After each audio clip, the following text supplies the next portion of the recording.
You just spent 10 hours cutting the perfect video in DaVinci Resolve, but when you hit export, the audio is a disaster.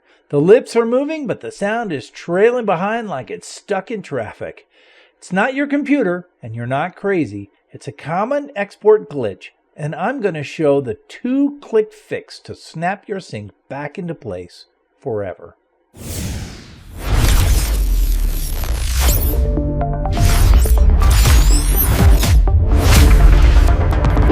So first off, you want to make sure that whatever footage you bring in is in a fixed frame rate, which means that if it's, for example, a cell phone footage or a video game capture, you'll want to transcode that from variable frame rate to fixed frame rate. That will solve a lot of your problems. Also, you'll want to make sure that the frame rate of the video clips themselves matches the project settings frame rate.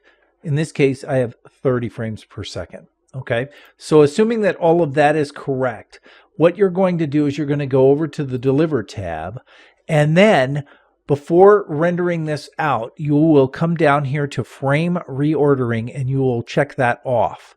Then opening up the Advanced Settings and scrolling down, you will also want to check off Bypass Re-encode when possible. Now you'll be good to go to add this to the render queue and then go ahead and run it from there. And there you have it. Your audio and video are finally back in perfect sync. No more guessing, no more test exports, and no more looking like a bad 70s martial arts movie dub. You're ready to render with confidence.